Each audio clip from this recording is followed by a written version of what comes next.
اعوذ باللہ من الشیطان الرجیم بسم اللہ الرحمن الرحیم۔ ہم جناب پڑھ رہے تھے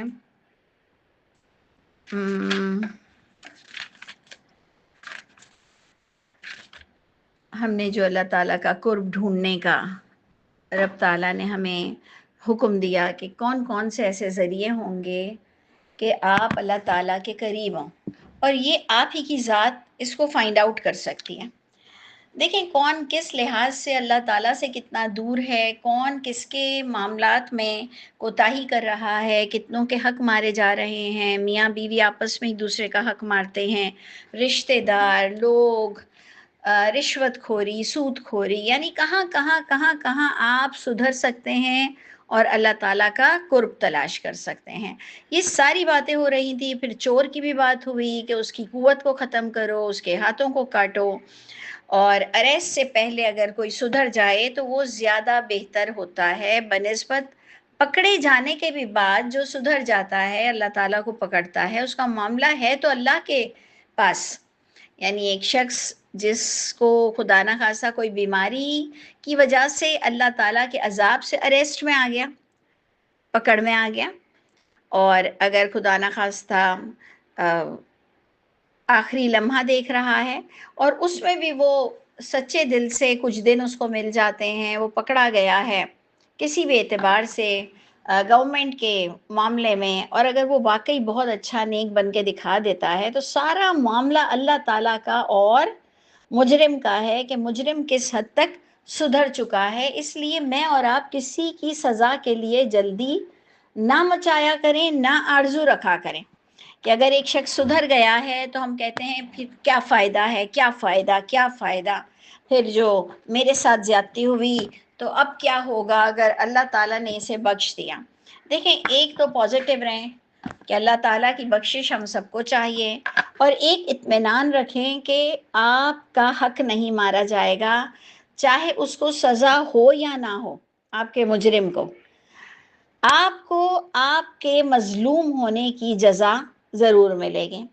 تو وہ ہم کہتے ہیں نا اپنے کام سے کام رکھو، کہ رب تعالیٰ جو آپ کو جس نے جتنا ظلم کیا، جس نے آپ پر ظلم کیا، جتنے مظلوم آپ رہے، جتنے سال آپ سے سکتے رہے، آپ کو جتنی جزا دینی تھی وہ اللہ تعالیٰ نے دینی ہے، اور اس کے بیہیویئر پر اب اللہ تعالیٰ نے کیا ایکشن لینا ہے اس کے بیچ میں آپ اور میں نہیں بول سکتے ہیں۔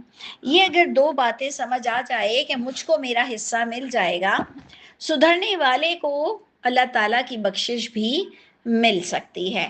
لیکن ہم نے جو لاسٹ آیت پڑھی تھی وہ ذرا سمجھنے والی تھی کہ یعذب من یشاء ویغفر لمن یشاء۔ اس میں ڈرنا چاہیے کہ آپ اور میں جن گناہوں کو چھوٹا سمجھتے ہیں، پتہ نہیں وہ اللہ تعالیٰ کے نزدیک بہت ہی ناپسندیدہ ہو۔ جیسے اگر آپ لوگوں نے سورہ نور پڑھا ہو، سورہ نور میں باقاعدہ لکھا ہوا ہے کہ جب تم اس عورت پر الزام لگا رہے تھے اور جو تمہاری زبانیں چل رہی تھیں، تم سمجھ رہے تھے کہ یہ ایک چھوٹی سی بات ہے، تم فن کر رہے تھے، تم مذاق کر رہے تھے، تم کسی عورت پر بات کر رہے تھے، اور اللہ تعالیٰ فرما رہے ہیں کہ استلقونہ بِأَلْسِنَتِكُمْ، یعنی ایک ایک لفظ چنا ہوا ہے وہ سورہ نور کا، کہ جب تم چلا رہے تھے اپنی زبان اور اللہ تعالیٰ کہہ رہے ہیں تم اس کو چھوٹی بات سمجھ رہے تھے، حالانکہ وہ اللہ تعالیٰ کے نزدیک بہت بڑا گناہ تھا، بہت بری بات تھی۔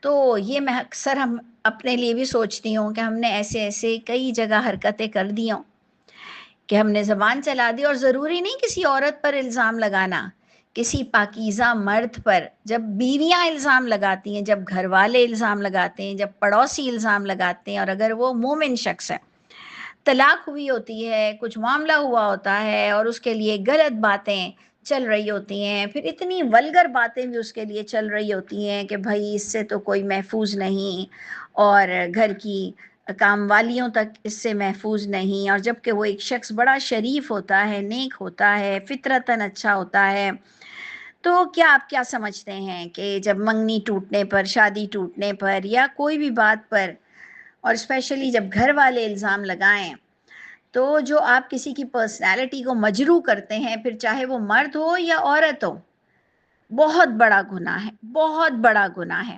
تو اس لیے دیکھیں کسی بھی گناہ کو چھوٹا نہ لیں، اور رب تعالیٰ کہیں ہماری بخشش نہ روک دیں، اور ہم سب تو اسپیشلی بڑے ہی شیم فل لگیں گے، بہت ہی ہم بے شرم لگیں گے قیامت کے دن، اسپیشلی ہم جیسے لوگ جو قرآن قرآن قرآن لیے پھر رہے تھے، اور ہر کتابوں سے بچتے ہوئے توحید توحید توحید کے علم بردار تھے، اور ہم نے اگر ایسی غلطیاں کی ہیں جو ہم شرمندہ نہیں ہوئے، جو ہم نے معافی نہیں مانگی، جو ہمارے شر سے لوگ محفوظ نہیں ہیں، ہماری اللہ تعالیٰ کے یہاں اس وقت بھی ابھی بھی بخشش نہیں ہوئی ہے، تو واقعی بہت ہی شرم کی بات ہے اس وقت۔ تو اللہ تعالیٰ ہم سب کو بہت ہی نیک انسان بنا دے، اپنی غلطیوں کو اور کوتاہیوں کو نظر انداز کرنے سے بچائے۔ اللہم کفر عنا سیئاتنا وتوفنا مع الابرار۔ اللہ تعالیٰ ہماری برائیوں کو ہم سے دور کر دیجئے آپ کی شفقت کے ساتھ، کیونکہ جب اللہ تعالیٰ کی پکڑ آتی ہے نا، بڑے سے بڑا سدھر جاتا ہے۔ تو رب تعالیٰ آپ کی شفقت کے ساتھ ہمیں توبہ کی توفیق دیجئے، اور توفنا مع الابرار، نیکوکاروں میں ہمارا نام ہو جب ہم مریں تو۔ اچھا، آج کا جو کلاس ہے وہ 41 آیت سے شروع ہو رہی ہے۔ آیت نمبر 41، یا ایہا الرسول، اللہ تعالیٰ نبی صلی اللہ علیہ وسلم کو مخاطب کر رہے ہیں، اور دیکھیں الفاظ کیا استعمال ہو رہے ہیں، ایک ایک الفاظ بڑا قیمتی ہے۔ لا یحزن کا حزن، اے نبی حزن میں نہ ڈال دیں آپ کو، غم میں نہ ڈال دیں، یعنی اللہ تعالیٰ کے نبی لوگوں کی باتوں سے غمگین ہو جاتے تھے۔ دیکھیں ہم سب اس کو اپنے لیے بہت اچھی طرح سے سمجھ سکتے ہیں کہ میں جس انداز سے دعوت دیتی ہوں، میں جس انداز سے بیان کرتی ہوں، اور میں مائے فوٹ کرتی ہوں جو انسانوں کے ساتھ، کہ نہیں مانتا تو نہ مانے، اور 2 روٹی زیادہ کھائے اور میرے بیچ میں نہ بولے، میں کوئی کمپرومائز نہیں کر سکتی۔ بظاہر میں بھی بڑی سخت مزاج عورت لگتی ہوں، لیکن اس آیت سے پتہ چلتا ہے کہ اپنے والے جب ہمارے والے ہم پر بات کریں، یا لوگ ہمیں جب برا سمجھیں، جب لوگ ہمیں کہیں کہ یہ کافر ہو چکی ہے اور اس کو کلمہ پڑھاؤ اور یہ یوں اور یہ یوں، تو غم تو بہت لگتا ہے۔ انسان تو انسان ہے نا، چاہے وہ آپ کو بے شک کتنا ہی بتاتا ہو کتنا کٹھور ہے، کتنا سنگ دل ہے، کتنا سخت ہے، اس کو کسی کی نہیں پرواہ۔ اور ہاں، ہم سب کے اچھے خاصے بیانات ایسے ہوتے ہیں، ہمیں ہوتا ہے ہمیں کسی کی پرواہ نہیں، حسبی اللہ، کافی اللہ کی ذات، لیکن اندر سے غم لگتا ہے۔ انسان ہونے کے ناطے بندہ ایک ڈپریشن میں تھوڑا بہت جاتا ہے، اس کو دکھ ہوتا ہے کہ کوئی سمجھ نہیں پا رہا، کوئی سمجھ نہیں پا رہا، کیوں نہیں سمجھ رہا ہے۔ تو اللہ تعالیٰ کے نبی تو بہت ہی لینینٹ، بہت ہی باوقار، بہت ہی بہترین انسان تھے۔ تو اللہ تعالیٰ نے یہاں پر آپ کو باقاعدہ بتایا کہ اللہ تعالیٰ کے نبی کو غم لگ جاتا تھا۔ اللہ تعالیٰ کہہ رہے ہیں لا یحزن کا، اے نبی آپ غمزدہ غمگین نہ ہوں، الذین یسارعون فی الکفر۔ کن لوگوں کا انٹرو کروایا جا رہا ہے اور تعارف کرایا جا رہا ہے کہ اے رسول بالکل بھی غمگین نہ ہونا، الذین یسارعون فی الکفر، جو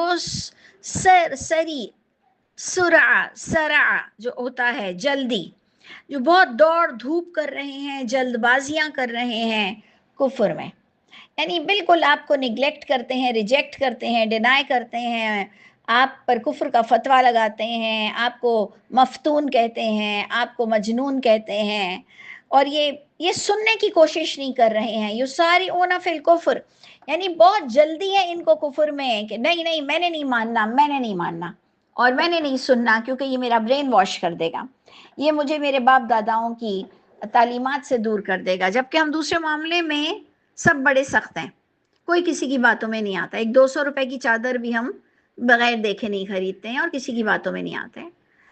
تو آپ دیکھ لیں کہ دین کے معاملے میں لوگ اتنے ڈرپوک ہیں، اتنے ڈرتے ہیں کہ جو اسپیشلی جس کا ہماری طرح تعارف ہو جائے نا کہ یہ کسی حدیث کو دین نہیں مانتا اور یہ قرآن تک دین کو مانتا ہے اور اس کا دین صرف قرآن ہے، اور یہ کہتا ہے اس میں جھوٹ بھی ہے سچ بھی ہے، لیکن وہ دین کا درجہ نہیں رکھ سکتا، وہ ہسٹری ہے اور وہ کسی اور نے لکھی ہے، میرے نبی نے مجھے نہیں دیا۔ یہ 4-5 باتیں جب کسی کو ہمارے بارے میں پتہ چلتی ہیں، جبکہ ہم آخری نبی ہونے کا ایمان رکھتے ہیں، قرآن آخری کتاب ہے ایمان رکھتے ہیں، قیامت کا ایمان رکھتے ہیں، اللہ تعالیٰ ایک ہے ایمان رکھتے ہیں، اس کے باوجود وہ ہم سے ڈرتا ہے۔ یقین جانے کچھ کی بیویاں اگر ہمارے بازو میں بیٹھی ہوتی ہیں نا اور ہم ان سے باتیں کر رہے ہوتے ہیں تو وہ بیچارہ شوہر وہ پریشان ہوتا ہے کہ کب اپنی بیوی کا ہاتھ پکڑ کر ہمارے پاس سے لے جائے کہ یہ تھوڑی دیر میں یہ خاتون ان کو برین واش کر دیں گے۔ یعنی اتنا ڈرتے ہیں باپ داداؤں کی تقلید سے، ہٹنا ان کو گوارا نہیں۔ یہ ایک بار بھی نہیں کہتے ہیں کہ اللہ تعالیٰ اگر حق ہے تو ہم قبول ضرور کریں گے۔ یہ میرا وعدہ تھا اللہ تعالیٰ سے۔ ہم بھی بڑی اندھی تقلید کرتے تھے، ہم بھی باقاعدہ فرقے سے تعلق رکھتے تھے اور ہم نے بھی بڑی بڑی چیزیں دیکھی، لیکن ہم نے اللہ سے وعدہ کیا تھا کہ اللہ تعالیٰ حق نظر آئے گا تو ایک لمحہ نہیں لگائیں گے، کیونکہ آپ سے بڑھ کر کوئی نہیں ہے۔ تو جناب ادھر آپ دیکھیں اللہ کے نبی کو لوگ الٹی سیدھی باتیں کرتے تھے کیونکہ ان کی بات پر وہ توجہ نہیں دیتے تھے۔ دیکھیں سب سے بڑی جو ہمارے پاس لیکنگ ہے نا، غلطی ہے، ہماری کمی ہے، ہم کانسنٹریٹ نہیں کرتے ہیں اللہ تعالیٰ کے معاملے میں۔ اور یہ بات بھی سچ ہے کہ میرے بچوں کو مجھ سے کئی چیزوں میں شکایت ہے کہ آپ کانسنٹریٹ نہیں کرتی ہیں، اس لیے کہ کچھ چیزوں میں جو قرآن سے ہٹ کر چیزیں ہیں میرا اس میں انٹرسٹ نہیں ہے، تو وہاں ہم اتنا غور سے نہیں سنتے۔ اب قرآن میں تو ہر ایک کو انٹرسٹ لینا ہے، ان الذی فرض علیک القرآن، کہ بے شک اس ذات پاک نے تم پر قرآن کو فرض کیا ہے۔ اب آپ کو مارے پیٹے جیسے 9th اور 10th میں ہم نے وہ کمپلسری سبجیکٹس کو کلیئر کیا نا، وہ اردو کی شعر و شاعری ہمارے سر کے اوپر سے گزرتی تھی، الٹیاں آتی تھی الجبرا پڑھ کر، تو پھر آپ سوچئے نا کہ ہمیں پتا تھا کہ میتھس کلیئر نہیں کریں گے تو بات آگے نہیں بڑھنی۔ تو انٹرسٹ کچھ چیزوں میں لانا پڑتا ہے، اور پھر جب آپ اس چیز کو سمجھ لیتے ہیں تو ہم اس کے باقاعدہ ٹیچر بن گئے۔ جو سبجیکٹ ہمارے لیے بہت ہی بیکار تھا وہ جب ہم کو سمجھ آ گیا تو ہم نے باقاعدہ ان سبجیکٹس کو ٹیچ کیا باقاعدہ۔ تو اس سے کلیئر ہوتا ہے کہ آپ اور میں جب بچوں کو ایک انٹرسٹ دیں گے، کویسچن کریں گے، ان کو روز تھوڑی سی دیر بٹھائیں گے۔ آپ کا بچہ پہلے دن کتنا روتا ہے مونٹیسری جاتے ہوئے، کبھی کبھار بچے کتنا گھبراتے ہیں، لیکن جب آپ کی اچھی بانڈنگ ہو جاتی ہے، انڈرسٹینڈنگ ہو جاتی ہے تو وہ 2 مہینے کی چھٹیاں بھی اس پر وبال بن جاتی ہیں۔ تو اسی طرح والدین کا فرض ہے کہ وہ قرآن کے بارے میں ان کو اتنا متوجہ کریں، لیکن اتنے پیار سے کریں، اتنی محبت سے کریں کہ وہ ان کا انٹرسٹنگ سبجیکٹ بن جائے، اور وہ باقاعدہ جب سکھائیں گے کسی کو، آپ کا بچہ جب قرآن کی آیت کسی کو سمجھا رہا ہوگا نا تو یہ بیسٹ مومنٹ ہوگا آپ کی لائف کا کہ میرا بچہ کتنے بہترین انداز سے بات کو سمجھا سکتا ہے۔ انشاءاللہ تعالی اللہ تعالی ہمیں یہ دن ضرور دکھاتے رہیں گے۔ تو دیکھیں یہاں پر بات یہ ہے کہ نبی کو بھی بڑا غم لگ جاتا تھا جب لوگ ان کے بارے میں باتیں کرتے تھے، لیکن اللہ تعالیٰ کا حکم یہ تھا کہ اے نبی آپ بہت غمگین مت ہو جائیں، جو کفر میں جلد بازی کر رہے ہیں، آپ کی بات سننا پسند نہیں کر رہے۔ ہمارا سارا جو ٹاپک تھا سننے پر تھا کہ یہ بات کو تصدیق کرنا نہیں چاہ رہے ہیں، سننا نہیں چاہ رہے ہیں۔ من الذین، جو کفر کرنے والوں میں سے وہ لوگ تھے، اسپیشلی وہ لوگ تھے، قالوا آمنا بافواہہم، قالوا آمنا بافواہہم، اپنے منہ سے تو آمنا کہتے تھے، اب ہمیں اور حیرت ہو رہی ہے کہ اچھا اللہ کے نبی کے دور میں ہی ایک ایسا نیٹ ورک سٹارٹ ہو گیا تھا، ہم تو یقین ہی نہیں کر پا رہے، کیونکہ ہمیں تو بچپن سے سٹوریز یہ سنائی گئی ہیں کہ اللہ کے نبی کی تو جو زیارت کر لے تو بس معاملہ ہی کچھ اور ہو جاتا ہے۔ تو اللہ تعالیٰ فرما رہے ہیں کہ وہ منہ سے تو کہتے تھے کہ آمنا، کہ ہم ایمان لائے، مطلب آپ سوچیں ایسے منافق ایسا نیٹ ورک تھا، وَلَمْ تُؤْمِنْ قُلُوبُهُمْ، لیکن ان کے قلب تک ابھی بات پہنچی نہیں تھی، یہ دل سے ایمان نہیں لائے تھے. آپ بتائیے کچھ شکل ہماری بھی ہے کہ نہیں، کہ ہم بھی اتنے سالوں سے پڑھا رہے ہیں. کیا آپ کو اور مجھ کو تسلی ہے کہ میری اور آپ کی این او سی نکل چکی ہے جنت کی؟ دیکھیں صرف مرتے ہوئے تھوڑی نکلتی ہے این او سی. ہم تو سمجھتے ہیں کہ صرف مریں گے تو پھر بخشش کی دعا ہے اور پھر ہم اللہ تعالیٰ کو کہیں گے بخش دیجئے. آپ کی اور میری چاہت میں تو یہ ہونا چاہیے کہ اللہ تعالیٰ اس وقت بھی میں آپ کے بخشے ہوئے بندوں میں ہوں. اللہ تعالیٰ آپ جن بندوں سے راضی ہیں، جن کے لیے آپ کو کوئی آبجیکشن نہیں ہے، نو آبجیکشن، تو اللہ تعالیٰ میں ان میں شامل ہوں کہ میں اس لائق ہوں کہ میں جنت کی انٹری لے سکتی ہوں. یہ اس وقت بھی ہماری سوچوں میں، ہماری دعاؤں میں، ہماری خواہشات میں، ہماری آرزوؤں میں ہونا چاہیے. تو اللہ تعالیٰ فرماتے ہیں کہ ایسے بھی لوگ تھے جو رسول اللہ کو بہت دلی دکھ پہنچاتے تھے، منہ سے آمنا کہتے تھے، پیچھے سے بہت بیک بائٹنگ ہو رہی تھی، بہت ستا رہے تھے. اور اب سیکنڈ پرسنالٹی کا آپ کو تعارف کرایا جا رہا ہے. وَمِنَ الَّذِينَ هَادُوا. ایک کیٹیگری آپ نے نمبر 1 ڈالنی ہے کہ منہ سے کہتے تھے ہاں ہم تو آپ کے عقیدے پر ہیں، لیکن تھے نہیں. اور سیکنڈ کیٹیگری ہے وَمِنَ الَّذِينَ هَادُوا. یہودیوں میں سے بھی ایسے تھے سَمَّاعُونَ لِلْكَذِبِ. یہ اب یہودیوں کا آپ کو تعارف بتایا جا رہا ہے. سَمَّاعُونَ لِلْكَذِبِ. یہ سنتے تھے جھوٹ کے لیے، پروپیگنڈا کرنے کے لیے. سَمَّاعُونَ لِقَوْمٍ آخرین. تفسیر القرآن بالقرآن، کہ یہ سنتے تھے کہ کہیں سے بھی 2 باتیں جھوٹ ملا کر لگا دیں اور کچھ دوسرے لوگوں کے لیے یہ ہائر تھے. انبلیویبل. سوچ سکتے ہیں آپ کہ اللہ کے نبی کے دور میں ان کو ڈر نہیں لگتا تھا کہ اللہ کے رسول غیب جانتے ہوں گے. تو ہمارے والے تو لڑنے مرنے پر تیار ہیں اگر ہم کہیں کہ نبی غیب نہیں جانتے.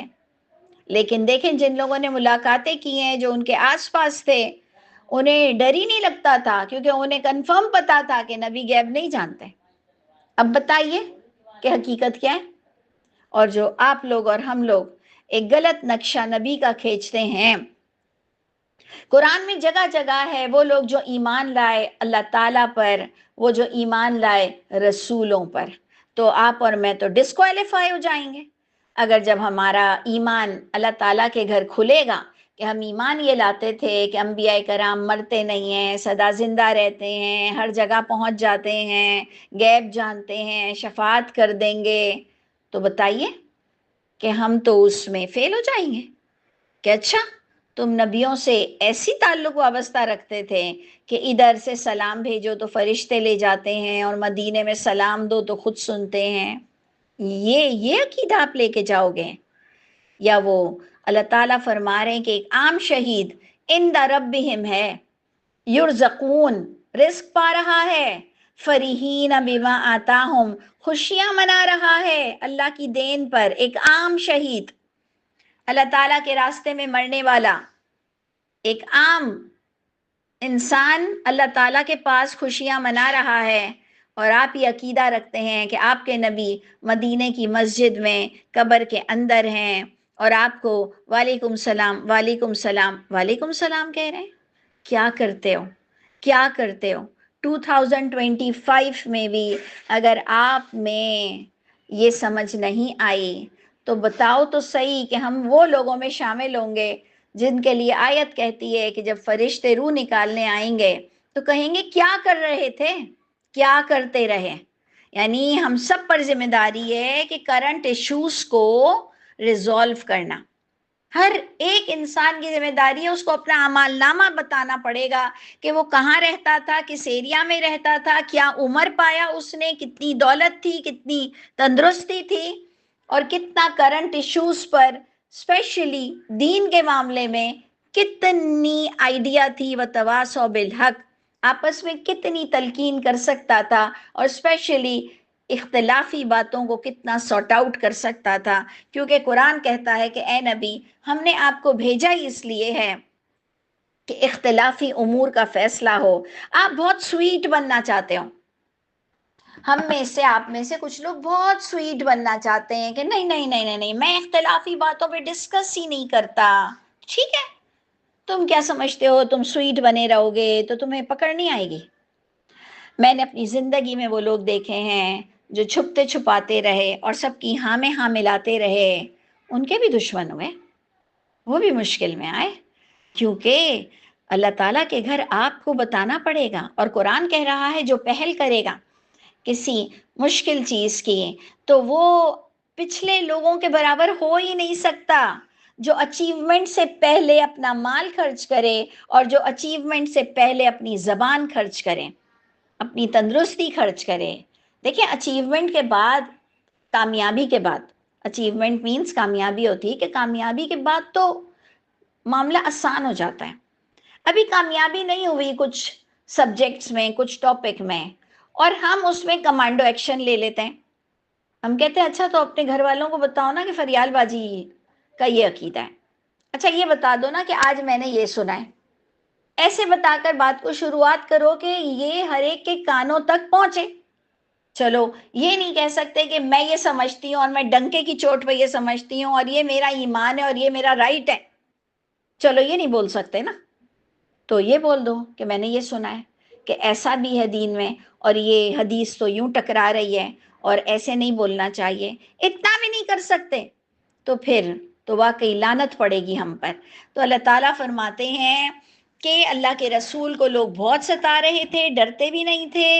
ان کے گیپ کا بھی ان کو پتا تھا کہ نہیں پتا، اس لیے پیچھے سے بڑا زیادتی کرتے تھے. تو من الذین ہادو، یہ جو یہودی تھے یہ جھوٹ کے لیے کان لگاتے تھے اور لوگوں کے لیے یہ ہائر ہوئے تھے، یعنی کسی اور کے یہ ایجنٹ تھے. اور لم یاتو کا، یہ ان لوگوں کے لیے جھوٹی باتیں پھیلاتے تھے. لم یاتو کا، جو ابھی آپ کے پاس آئے نہیں ہیں ملنے، ان کو بھیجا گیا ہے. اب یہ کرتے کیا تھے؟